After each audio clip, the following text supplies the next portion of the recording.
श्री गिरिराज धरण की जय, श्री वल्लभाधीश की जय।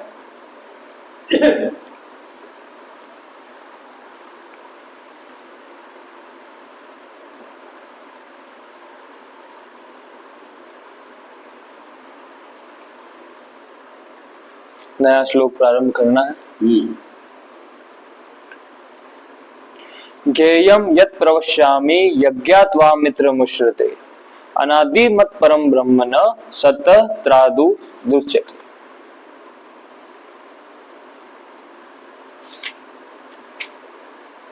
व्याख्या। इस श्लोक में भगवान ने प्रवक्ष्यामि पद से ज्ञेय तत्व का वर्णन करने के लिए प्रतिज्ञा की है।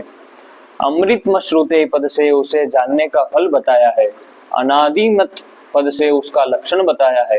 परम ब्रह्म पदों से उसका नाम बताया है और न सत्र सतत्रान सदुच्यते पदों से उसका वर्णन किया है। ज्ञेयम यत् प्रवक्ष्यामि, इसका क्या अर्थ है?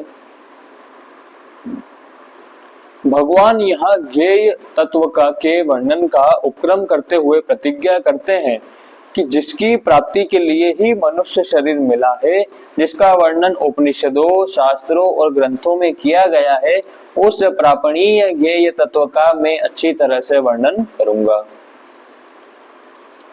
ज्ञेयम अवश्य जानने योग्य कहने का तात्पर्य है कि संसार में जितने भी विषय, पदार्थ, विद्याएं, कलाएं आदि है, वे सभी अवश्य जानने योग्य नहीं है। ये वाली बात है कि संसार में जितने भी विषय, पदार्थ, विद्याएं, कलाएं आदि है, वे सभी अवश्य जानने योग्य नहीं है। अवश्य जानने योग्य तो एक परमात्मा ही है। कारण कि सांसारिक विषयों को कितना ही जान ले तो भी जानना बाकी ही रहेगा। सांसारिक विषयों की जानकारी से जन्म मरण भी नहीं मिटेगा, परंतु परमात्मा को तत्व से ठीक जान लेने पर जानना बाकी नहीं रहेगा और जन्म मरण भी मिट जाएगा। अतः संसार में परमात्मा के सिवाय जानने योग्य दूसरा कोई है ही नहीं। यज्ञात्वा मित्र मनुष्यते, उस ज्ञेय तत्व को जानने पर अमरता का अनुभव हो जाता है, अर्थात स्वतः सिद्ध तत्व की प्राप्ति हो जाती है, जिसकी प्राप्ति होने पर जानना, करना, पाना आदि कुछ भी बाकी नहीं रहता। वास्तव में स्वयं पहले से ही अमर है। जो स्वयं है यानी कि मैं, वो तो अमर ही है ना, क्योंकि वो तो परमात्मा का अंश है और परमात्मा का अंश तो अविनाशी होता है। अविनाशी का कभी विनाश नहीं होता, तो वो तो अमर होता है। तो वास्तव में स्वयं पहले से ही अमर है, पर उसने मरणशील शरीर आदि के साथ एकता करके अपने को जन्मने मरने वाला मान लिया है। परमात्मा तत्व को जानने से यह भूल मिट जाती है और वह अपने वास्तविक स्वरूप को पहचान लेता है। जब व्यक्ति परमात्मा तत्व को जान लेता है तो उसकी ये भूल मिट जाती है। शरीर आदि संबंधित संसार के जड़ पदार्थों से उसका संबंध मिट जाता है, खत्म हो जाता है, टूट जाता है संबंध उसका संसार के साथ में। व्यवहार की दृष्टि से तो संसार में रहेगा, कार्य तो सब करेगा, अपना कर्तव्य धर्म निष्ठा से पालन करेगा, वो तो है, पर संबंध नहीं रहेगा उसका। संबंध तो एक किससे हो जाएगा? परमात्मा से, प्रभु श्री कृष्ण से। और वह अपने वास्तविक स्वरूप को पहचान लेता है, अर्थात अमरता का अनुभव कर लेता है। अनादिमत, उससे यावन मात्र संसार उत्पन्न होता है, उसी में रहता है और अंत में उसी में लीन हो जाता है। परंतु वह आदि, मध्य और अंत में ज्यों का त्यों विद्यमान रहता है, अतः वह अनादि कहा जाता है। परम ब्रह्म, ब्रह्म प्रकृति को भी कहते हैं, वेद को भी कहते हैं, पर परम ब्रह्म तो एक परमात्मा ही है, जिससे बढ़कर दूसरा कोई व्यापक निर्विकार सदा रहने वाला तत्व नहीं है। वह परम ब्रह्म कहा जाता है। परम ब्रह्म किसको बोलते हैं? ब्रह्म प्रकृति को भी कहते हैं। कह रहे हैं स्वामी राम सुखदास जी यहाँ पर कि ब्रह्म प्रकृति को भी कहते हैं, वेद को भी कहते हैं, पर परम ब्रह्म तो एक परमात्मा ही है, जिससे बढ़कर दूसरा कोई व्यापक निर्विकार सदा रहने वाला तत्व नहीं है। वह परम ब्रह्म कहा जाता है। न सततान सदुच्यते, उस तत्व को सत भी नहीं कह सकते और असत भी नहीं कह सकते। जो परम ब्रह्म होता है उसको तो सत भी नहीं कह सकते, उसको तो असत भी नहीं कह सकते। कारण कि असत की भावना यानी कि सत्ता के बिना उस परमात्मा तत्व में सत शब्द का प्रयोग नहीं होता, इसलिए उसको सत नहीं कह सकते। और उस परमात्मा तत्व का कभी अभाव नहीं होता, इसलिए उसको असत भी नहीं कह सकते। तात्पर्य है कि उस परमात्मा तत्व में सत असत शब्दों की अर्थात वाणी की प्रवृत्ति होती ही नहीं। ऐसा वह कर्ण निरपेक्ष तत्व है। जैसे पृथ्वी पर रात और दिन ये दो होते हैं, इनमें भी दिन के अभाव को रात और रात के अभाव को दिन कह देते हैं, परंतु सूर्य में रात और दिन ये दो भेद नहीं होते। सूर्य में थोड़ी रात और दिन होता है, कारण कि रात तो सूर्य में है ही नहीं, और रात का अत्यंत अभाव होने से सूर्य में दिन भी नहीं कह सकते, क्योंकि दिन शब्द का प्रयोग रात की अपेक्षा से ही किया जाता है। मतलब ऐसा कहना चाह रहे हैं कि हम बुरा किसी चीज को तभी कह रहे हैं जब कोई चीज अच्छी है। जब कुछ अगर अच्छा ही नहीं होगा तो बुरा भी नहीं कह पाओगे। सब कुछ तो एक ही हो गया ना। वैसे दिन तभी कह रहे हो जब रात होती, और रात तभी कह रहे हो जब दिन होता। अगर दिन नहीं है तो रात शब्द का कोई प्रयोजन ही नहीं, और अगर रात नहीं है तो दिन शब्द का कोई तात्पर्य, उसका कोई प्रयोजन नहीं। इस प्रकार से दिन है तो ही रात है, और रात है तो ही दिन। इस प्रकार से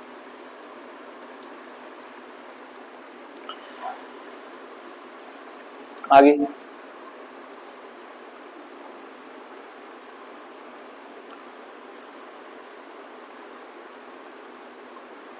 यदि रात की सत्ता न रहे तो दिन कह सकते हैं न रात। ऐसे ही सत की अपेक्षा से असत शब्द का प्रयोग होता है, और असत की अपेक्षा से सत शब्द का प्रयोग होता है।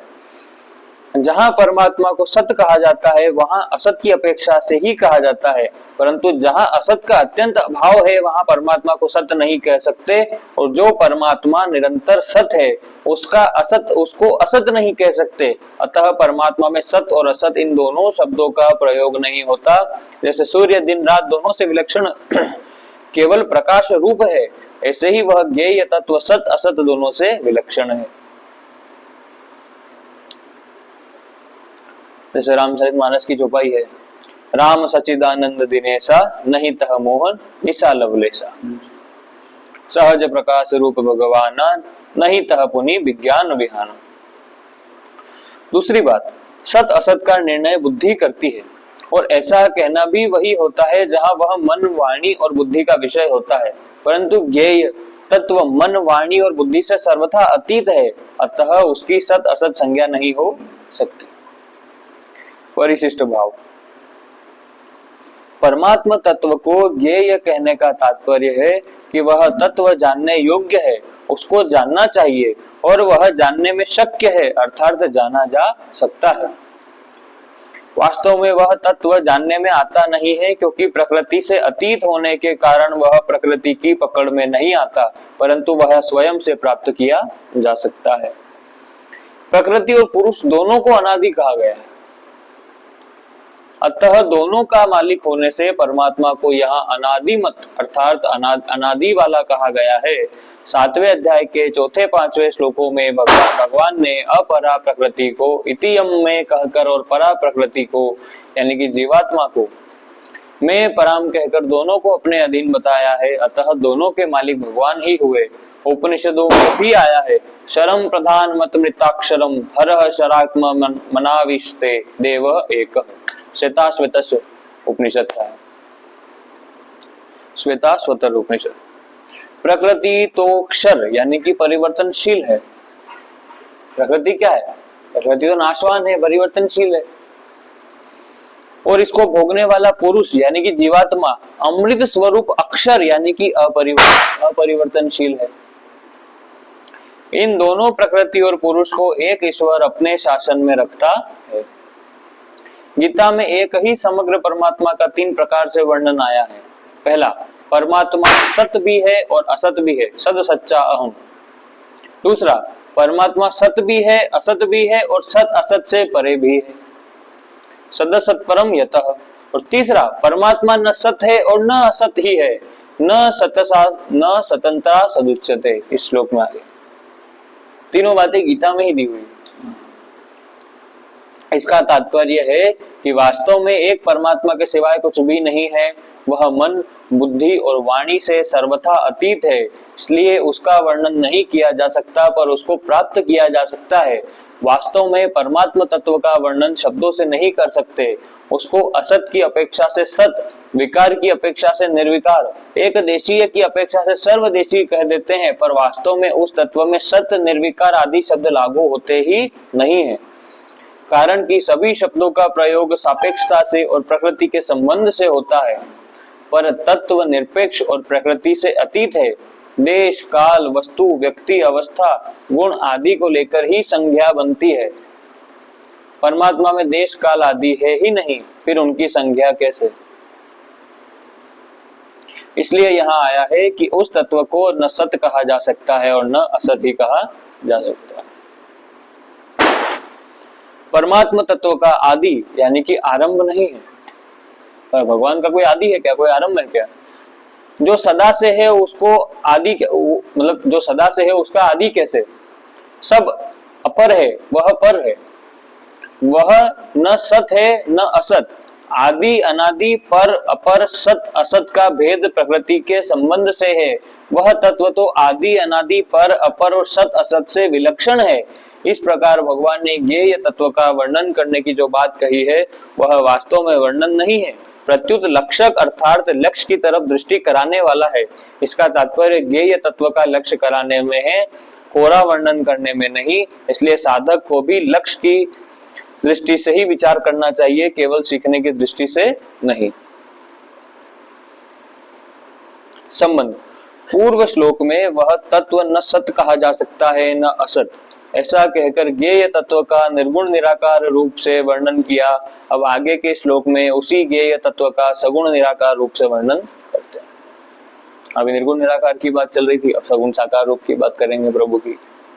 सर्वतः पाणिपादम तत्सवर्तोत्सी शिरोमुखम सर्वतः श्रुति मल्लोके सर्वमावित्य तिष्ठति।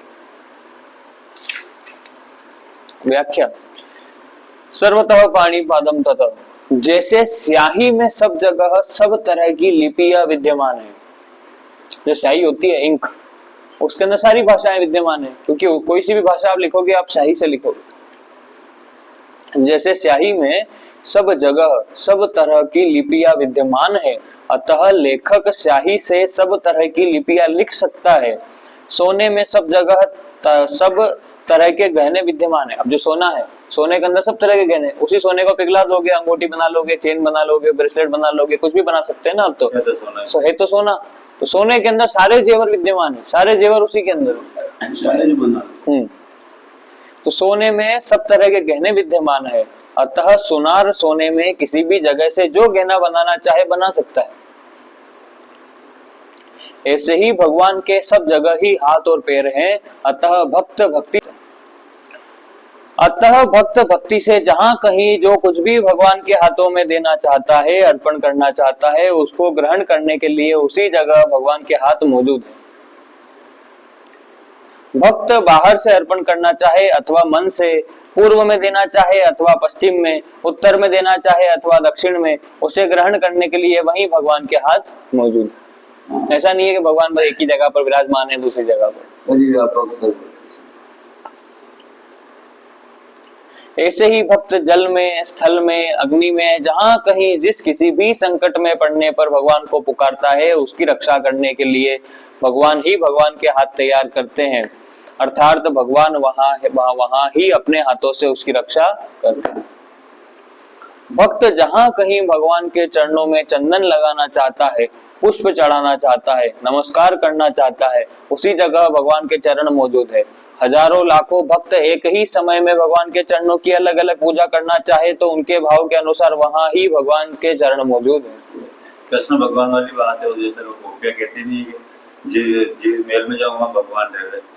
16,108 रानियों के साथ 16,108 रूपों में बना लिए, तो ये तो परमात्मा है। 16,108 अलग अलग रूप बनाकर ठाकुर जी उनके साथ रहते थे। सर्वतो अक्षी शिरोमुखम, भक्त भगवान को जहाँ दीपक दिखाता है, आरती करता है, वहां ही भगवान के नेत्र है। भक्त जहाँ शरीर से अथवा मन से नृत्य करता है, वहां ही भगवान उसके नृत्य को देख लेते हैं। तात्पर्य है कि जो भगवान को सब जगह देखता है, भगवान भी उसकी दृष्टि से कभी ओझल नहीं होते। भक्त जहाँ भगवान के मस्तक पर चंदन लगाना चाहे, पुष्प चढ़ाना चाहे, वहां ही भगवान का मस्तक है। भक्त जहाँ भगवान को भोग लगाना चाहे, वहां ही भगवान का मुख है। अर्थात भक्त द्वारा भक्ति पूर्वक दिए हुए पदार्थ को भगवान वहां ही खा लेते हैं। सर्वतः श्रुति मत, भक्त जहाँ कहीं जोर से बोलकर प्रार्थना करे, धीरे से बोलकर प्रार्थना करे अथवा मन से प्रार्थना करे, वहां ही भगवान अपने कानों से सुन लेते हैं। मनुष्य के सब अवयव यानी कि अंग सब जगह नहीं होते, अर्थात जहाँ नेत्र है वहां कान नहीं होते, और जहाँ कान है वहां नेत्र नहीं होते, जहाँ हाथ है वहां पैर नहीं होते, और जहाँ पैर है वहां हाथ नहीं होते इत्यादि। परंतु भगवान की इंद्रियां, उनके अवयव सब जगह है। अतः भगवान नेत्रों से सुन भी सकते हैं, बोल भी सकते हैं, ग्रहण भी कर सकते हैं इत्यादि। तात्पर्य है कि वे सभी अवयवों से सभी क्रियाएं कर सकते हैं, क्योंकि उनके सभी अवयवों में सभी अवयव मौजूद है। उनके छोटे से छोटे अंश भी सब की सब जगह, सब मतलब उनके छोटे से छोटे अंश में भी सब की सब इंद्रियां हैं। भगवान के सब जगह हाथ, पैर, नेत्र, सिर, मुख और कान कहने का तात्पर्य है कि भगवान किसी भी प्राणी से दूर नहीं है। कारण कि भगवान संपूर्ण देश, काल, वस्तु, व्यक्ति, घटना, परिस्थिति आदि में परिपूर्ण रूप से विद्यमान है। संतों ने कहा है, चहुदिशि आरती, चहुदिशि पूजा, चहुदिशि राम और नहीं दूजा। संसारी आदमी को जैसे बाहर, भीतर, ऊपर, नीचे सब जगह संसार ही संसार दिखता है, संसार के सिवाय दूसरा कुछ दिखता ही नहीं, ऐसे ही परमात्मा को तत्व से जानने वाले पुरुष को सब जगह परमात्मा ही परमात्मा दिखते हैं।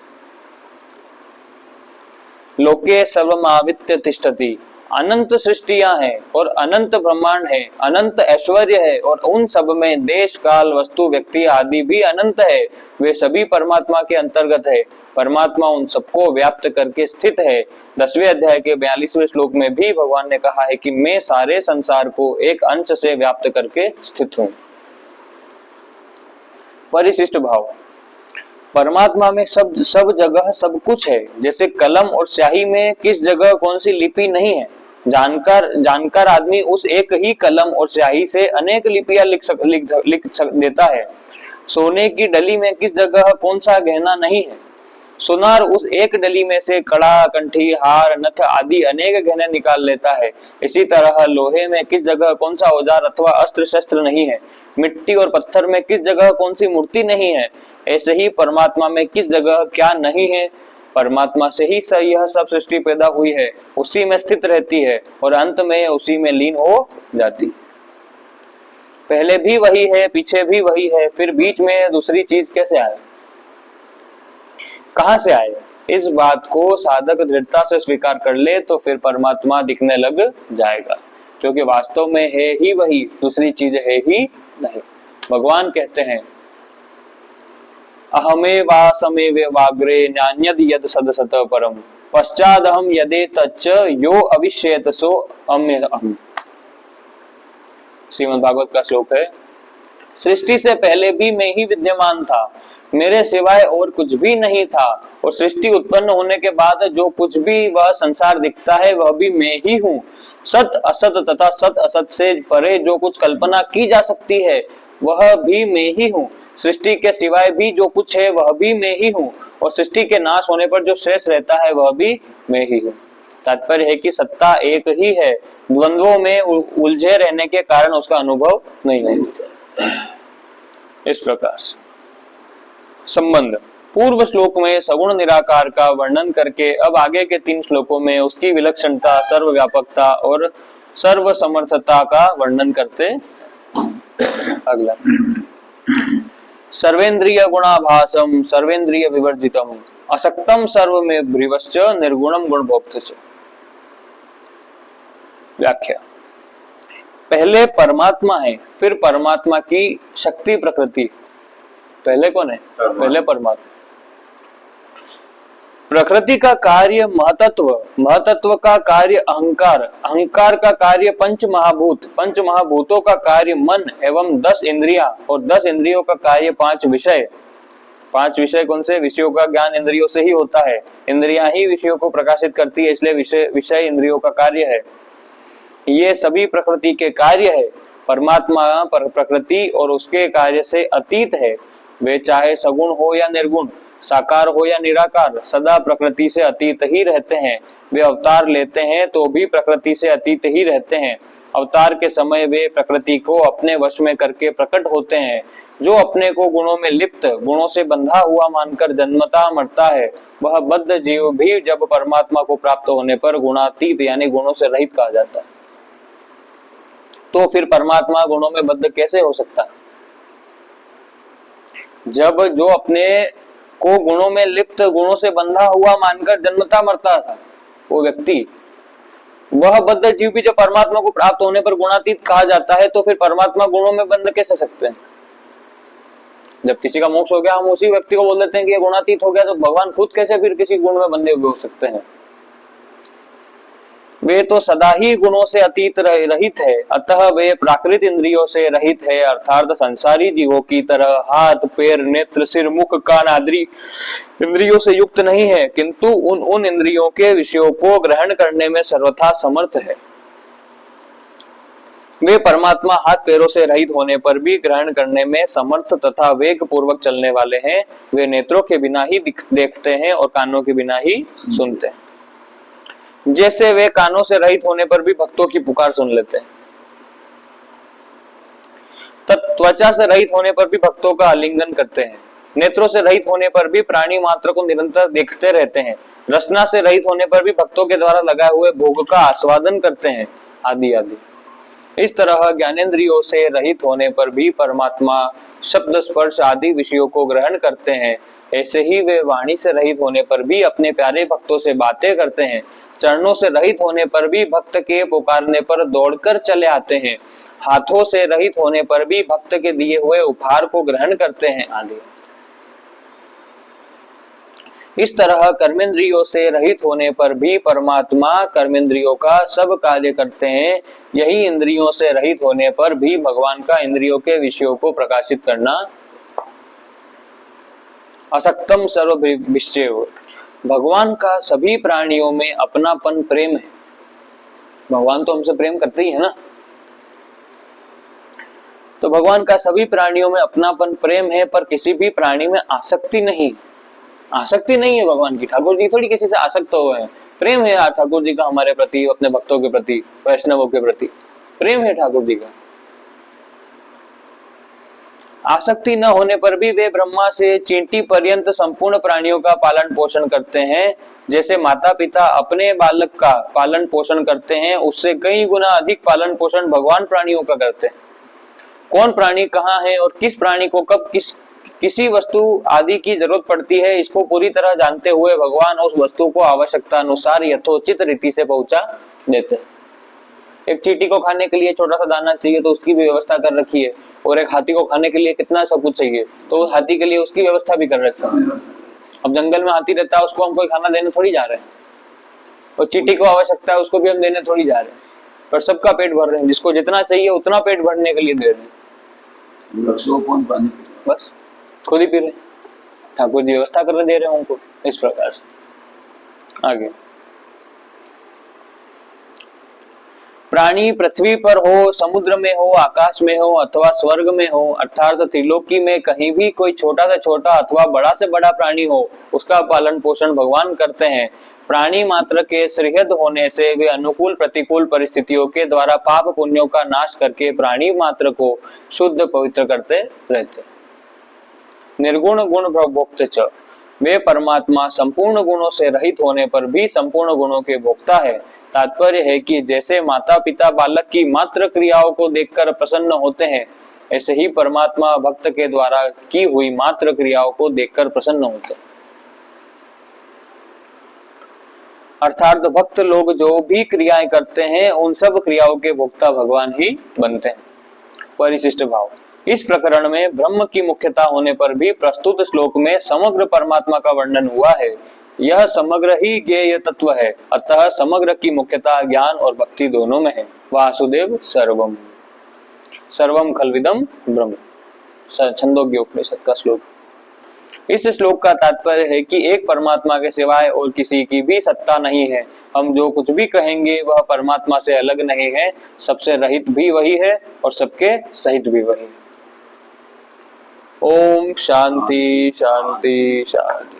श्री गिरिराज धरण की जय, श्री गोवर्धन नाथ की जय, श्री वल्लभाधीश की जय, परम दयाल श्री गुसाई जी की जय, श्री विठल नाथ जी की जय, श्री यमुना महारानी की जय। जय जय श्री राधे।